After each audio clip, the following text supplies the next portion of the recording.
लगातार बारूदी बारिश, लगातार फाइटर बम बरसाते हुए और एक के बाद एक चिथड़े उड़ते हुए बिल्डिंगों के उन तमाम ठिकानों के जहां से हिजबुल्लाह अपने तमाम कमांड सेंटर्स को ऑपरेट करता था। और इसके बाद खात्मा हो जाता है हिजबुल्लाह के करता धरता नसरल्लाह का। लेकिन क्या इसके बाद यह युद्ध रुक जाएगा? यह सवाल हर किसी के जहन में था। आईडीएफ की तरफ से, इजराइल की तरफ से कहा गया कि अभी ये हमले रुकने वाले नहीं हैं, ये हमले और तेज होंगे। और ऐसा ही अब होता हुआ नजर भी आ रहा है, क्योंकि एयर स्ट्राइक के बाद, हवाई हमलों के बाद, मिसाइल अटैक के बाद, रॉकेट से हिजबुल्लाह के लड़ाकों को, हिजबुल्लाह को निस्ते नाबूद करने के बाद अब एंट्री हो चुकी है मार्कावा टैंक से लैस आईडीएफ के जवानों की। जो जवान अभी तक इन टैंकों के साथ बॉर्डर पर तैनात थे, अब उनकी एंट्री लेबनान में हो चुकी है। नमस्कार, मैं हूं सुमित चौधरी और आप देख रहे हैं रिपब्लिक भारत डिजिटल। दरअसल इजरायली फोर्सेस ने अब लेबनान में बॉर्डर क्रॉस कर दिया है। इजरायली फोर्स लेबनान के बॉर्डर के अंदर घुसकर जमीनी कार्रवाई शुरू कर चुकी हैं। दरअसल इजरायल ने इससे पहले ही चेतावनी दी थी कि अब ग्राउंड ऑपरेशन की शुरुआत इजरायल यहां पर करेगा।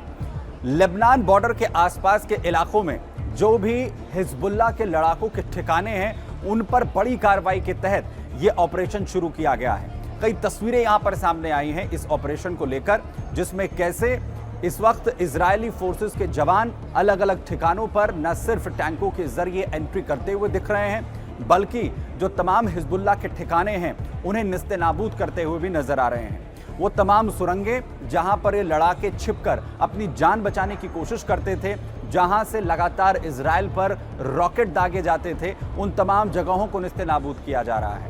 हालांकि जैसे ही इस ऑपरेशन की शुरुआत हुई, पूरी दुनिया से आवाजें उठने लगी हैं।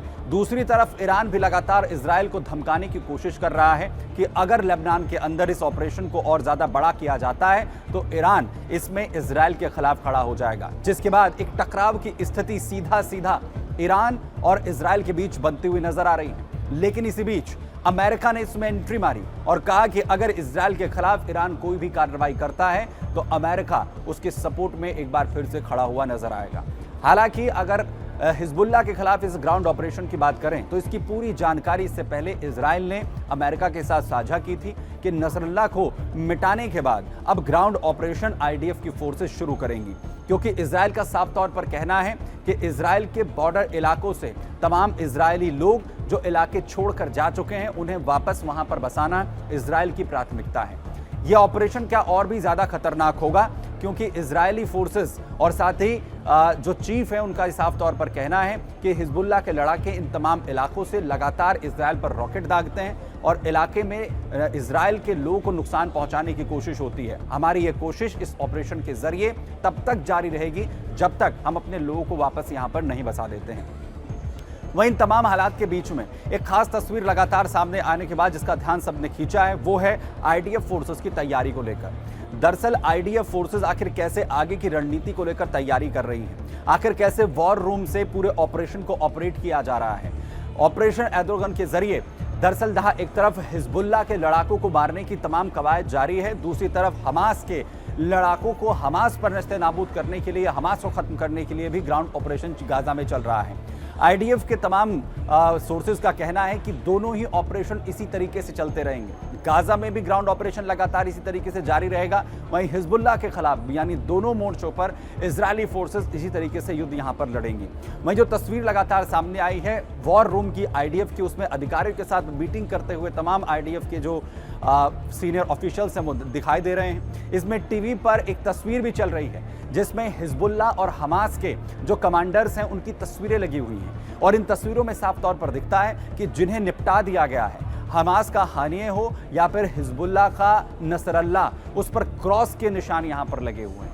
वहीं इसके अलावा जिन कमांडर्स को मारा जाना है उनकी तस्वीरें भी हैं, और जो अभी लापता हैं, जिनके बारे में आईडीएफ लगातार सर्च ऑपरेशन चला रहा है, उन पर क्वेश्चन मार्क्स यहां पर लगे हुए हैं। वहीं दूसरी तरफ सिचुएशन ये कि क्या ये युद्ध और ज्यादा भयंकर हो जाएगा, क्या ये युद्ध किसी महायुद्ध की ओर चला जाएगा, क्योंकि ईरान ने अपने यहां पर भी चेतावनी जारी कर दी है कि इजराइल इस पूरे फोर्स जिस तरीके के धमाके लेबनान में इससे पहले पेजर वॉकी टॉकी कर चुका है, ईरान में हो सकते हैं। ईरान के कम्युनिकेशन मिनिस्टर की तरफ से लोगों को आगाह किया गया है कि उनके जो सेलफोन है उसमें इस तरीके के धमाके होते हुए नजर आ सकते हैं और इसलिए लोग जो हैं वो यहां पर सतर्क रहें। लेकिन क्या अगला टारगेट ईरान होगा इजराइल का या फिर हुती, क्योंकि वो भी लगातार अटैक कर रहा है। हाल ही में हमला सीरिया में भी हुआ है, यानी पूरा मिडिल ईस्ट इस वक्त युद्ध की आग में झुलसता हुआ नजर आ रहा है और पूरा इजराइल लगातार अलग अलग मोर्चों पर युद्ध लड़ रहा है जो अभी थमता हुआ